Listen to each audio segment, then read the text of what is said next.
how the patient was referred to our unit.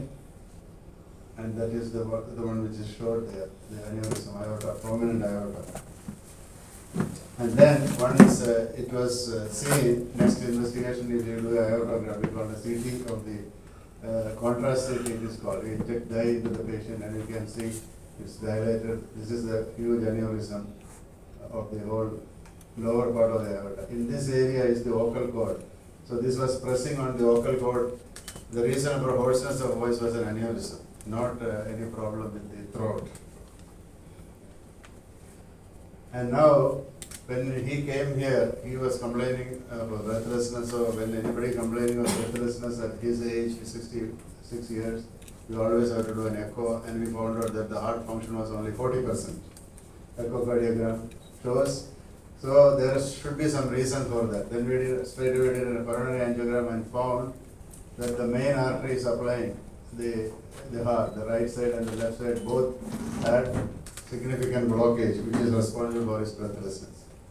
So the patient came with hoarseness of voice, which is caused by the aneurysm, and breathlessness is due to triple vessel coronary artery disease. Both were missed, and the patient went to different people, and we had to diagnose these two.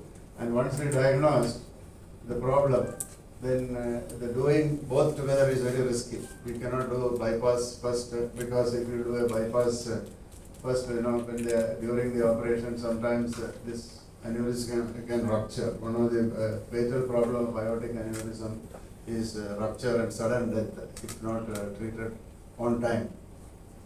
So at the same time, if you operate for the aneurysm, patient can have a heart attack and he can sometimes die also during the procedure.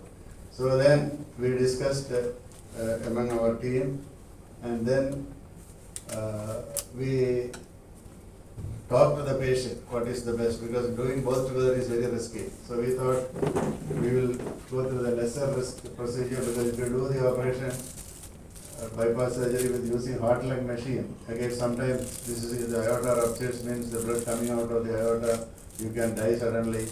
Then one of the problem is in bypass surgery, when the patient is very sick, when the heart function is very poor, sometimes they can have low blood pressure, needing what is called intra-aortic balloon support.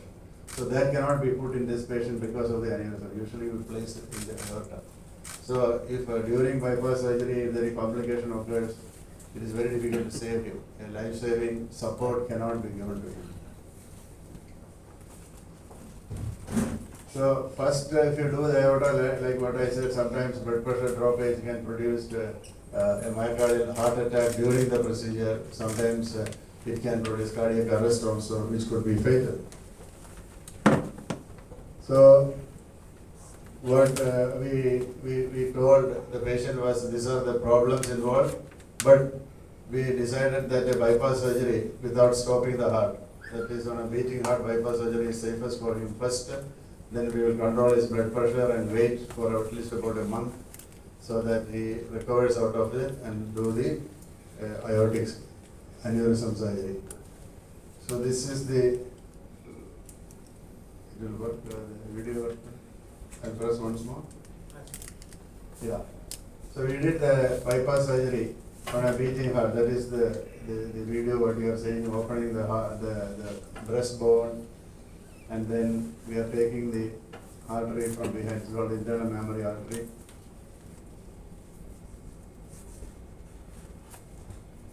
So this time the blood pressure is monitored properly so that it doesn't go high or it should not go down, because all these can alter the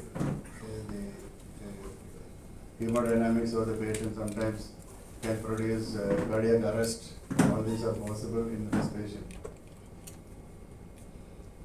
So we are opening the artery and stitching. That artery was blocked about almost 90% blockage. Usually if the artery is functioning normally, the blood will hit the roof. It will be tremendous flow. You can see the blood flow is very less.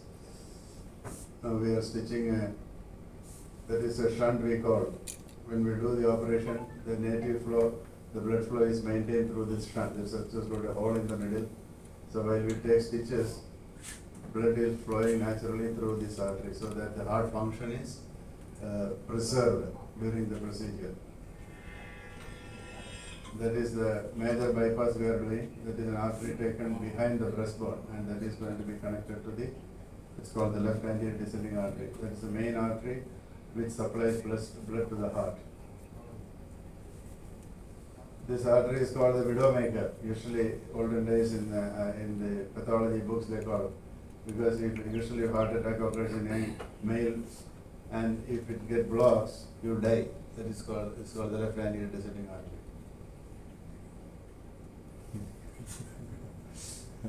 The lady is called the widowmaker.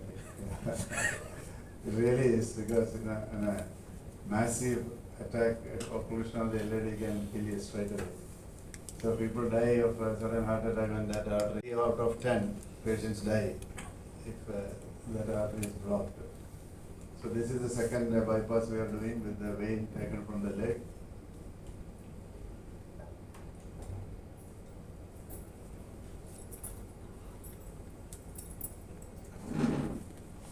That's all. Okay, good. We have 3 bypasses actually. Now, after that, this is the second procedure. That for this, we didn't want to open the chest and do an open operation. So this is done by our interventional radiologist, Dr. Murali is here. He is the main person who does this stenting. So we work as a big team. We have got our physicians, then interventional radiologists, then our own team, plus our intensivist, anesthetist, because we need a big team to look after these type of patients. When one patient made, as you see, different procedures. So each person who is specialized in will do this procedure. This is you make a small hole in the groin, and then through that the stent is introduced, and that is how that area where you saw in the Xray. This is a metal stent with a cloth cover which covers that aneurysm and prevent it from rupturing. You can see that being live it is. That is a stent being delivered inside. So the take-home message in this patient is, the important thing is to diagnose, the clinical diagnosis. When we got the patient itself, we diagnosed everything. Because of breathlessness, the heart disease was not diagnosed anywhere. We are referred to me for an aneurysm case with the breathlessness as the present symptom. But basic cause of breathlessness was a serious heart problem with multiple blocks and impairment of the contractility of the heart, that the muscle of the heart was weak, and then we have to decide what is to be done. Very important. If you take a wrong decision, suppose I do both the procedure together, sometimes the patient will not survive that. So timely diagnosis and decision making is the most important thing. When to do what. So now you see hoarseness of voice, presented hoarseness of voice and breathlessness. Both was fatal thing. If it was not diagnosed properly, I don't know how long, because the main artery involvement, he could have developed, he was planning to go to US. So probably he would have had a problem during traveling or after going there, because if he continued the treatment of breathlessness.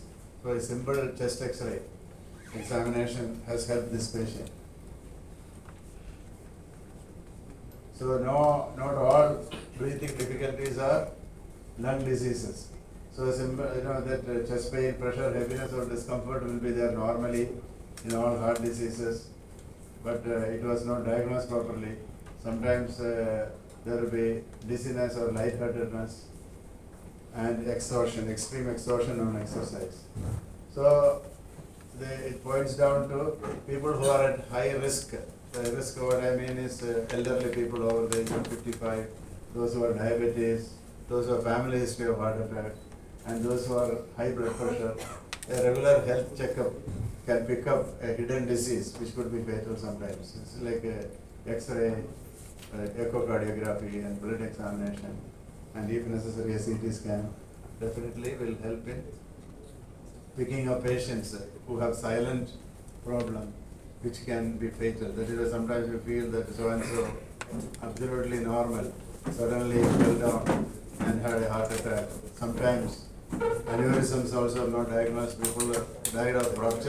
Somebody dies at home, somebody dies at work. If the PA postmortem is not and so important thing is every newborn donor of our country is recovered because even the and the nephrology team at SIMS. Our whole story started with coming with Mukesh was suffering from breathlessness more than 5 months ago, around October of last year, and we just attributed it to his lungs, and he had some varicose veins, so he had swelling in his feet. And so we came here and we visited Dr. Sridharan, R. Sridharan, a pulmonologist, and Dr. Sridharan did a PFT for him, and his function was low, so he said, let's take a chest X-ray. And for the chest X-ray, the whole story. CT scan, we went to a cardiologist, and we got a color Doppler done, for which we had to wait because of his kidney issue. He's a CKD patient too. And then he brought us to SIMS. When we came to SIMS, we were going to just a stent for him for his descending thoracic aneurysm. But then when we did, his ejection fraction was low, so we thought Dr. Bashi suggested we do an angiogram here. We did the angiogram and we found blockages in his heart. The entire team, we had the stent placement done on August 1st. And this is our first 7 days after. Yeah, and taken very good care, and it was miraculous the way his entire, how he could walk about, talk, function, right? And the timely intervention by Dr. Bashi, the cardiology team, and the entire SIMS team. That's all I have.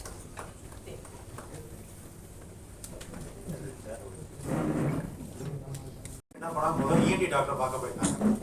ENT டாக்டர்கிட்ட ஒரு 2 months treatment நடந்துட்டே இருந்துச்சு. அதோட சேர்த்து அவருக்கு மூச்சு வாங்குற தன்மை இருந்துச்சு. ஸோ இந்த மூச்சு வாங்குறதும் இந்த குரல் மாற்றம் ஒரே இதை நினைச்சு ENT டாக்டரை கொஞ்ச நாள் பார்த்துட்டு இருந்தாங்க. அதுக்கப்புறம் என்னன்னா தென் தே வென்ட் டு ஒரு பல்மனாலஜி டாக்டர் போனாங்க. பல்மனாலஜி டாக்டர் ஆக்சுவலாக ப்ரீதிங் டிஃபிகல்ட்டின்னு சொன்னனால மூச்சு தரல இருக்கிறனால ஒரு எக்ஸ்ரே எடுத்து பார்த்தாங்க. அந்த எக்ஸ்ரேல தான் நம்ம ப்ரெசன்டேஷனில் சாரி காமிச்சாங்கல்ல, ஸோ அதில் மாதிரி அந்த பெருந்தமணி கொஞ்சம் வீக்கம் தெரிஞ்சிச்சு. ஸோ அதுக்கப்புறம் தான் சிடி ஸ்கேன் பார்த்ததில் பார்த்தா அந்த பெருந்தமணி அயோட்டா அப்படின்னு சொல்றது வந்து வீக்கமாக இருந்துச்சு. நார்மல் சைஸோட கிட்டத்தட்ட 2 times 3 times பெருசாக இருந்துச்சு. ஸோ அதனால அதுக்குள்ள ட்ரீட்மெண்ட் ஆரம்பிக்கணும்னு நினைச்சிட்டு அப்போ எக்கோ பண்ணி பார்த்தா நார்மல் ஹார்ட்டோட அவங்க ஹார்ட் ஃபங்க்ஷன் ரொம்ப வீக்காக இருந்துச்சு. ஸோ நார்மலாக ஹார்ட் டக்குன்னு வீக் ஆகாது, அதுக்கு ஏதாவது ஒரு காரணம் இருக்கும்.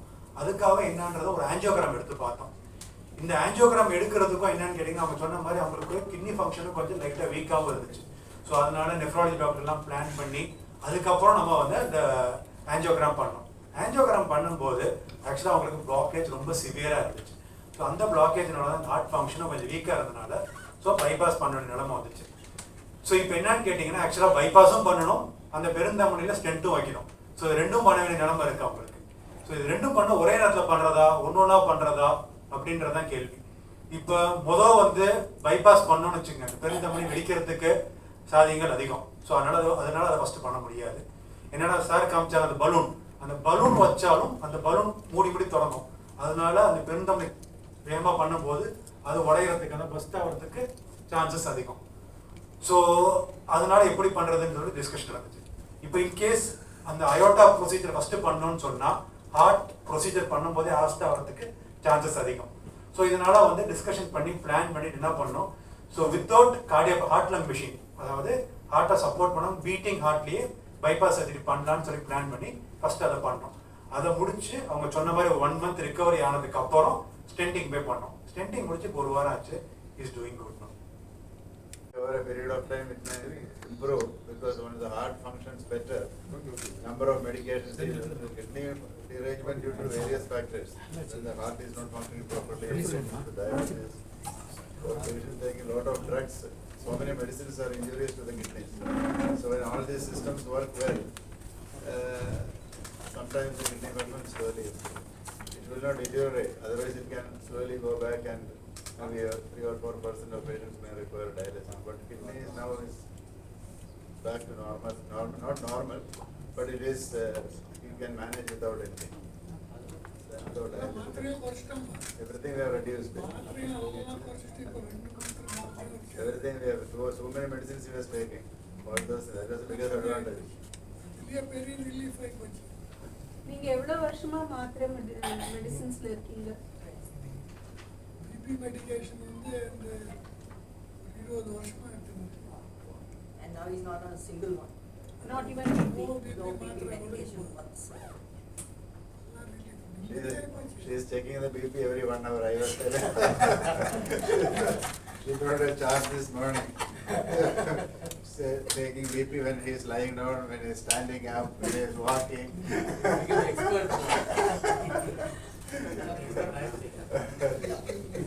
Complex surgery, how many time took, sir?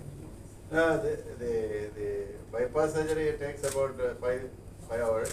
This will take Dr. Murali. Come Murali. Murali can explain about the stenting. Golden days aneurysm. The graph, the stent to the attachment. The stent to the deploy பண்ணோம். இதுக்கு நம்ம வந்து tie use பண்ணுவோம். ஏன்னா இவருக்கு already kidney damage இருக்கிறதால நாங்கள் அந்த சிடி வச்சுட்டு எங்கெல்லாம் மெஷர் பண்ணி நார்மலாக இந்த ஸ்டென்டிங் கொடுத்துருக்கோம். நாங்கள் வந்து ஒரு 100 to 150 டை யூஸ் பண்ணுவோம். ஆனால் இவருக்கு தான் இருக்கும். அப்போ இந்த ஸ்டென்ட் இருந்தால் தான் அது வந்து விரியும். ஸோ அந்த கால் வழியாக கொண்டு போயிட்டு அதை அந்த டியூபை வெளியில் எடுக்கும். இந்த ஸ்டென்ட் விரிய ஆரம்பிச்சோம். விரிஞ்சு it will cover the entire area. So ஒரு டியூப் வந்து நம்ம உள் வழியாக பாஸ் பண்ணி ஒரு நியூ டியூப் போடுறோம். ஸோ அந்த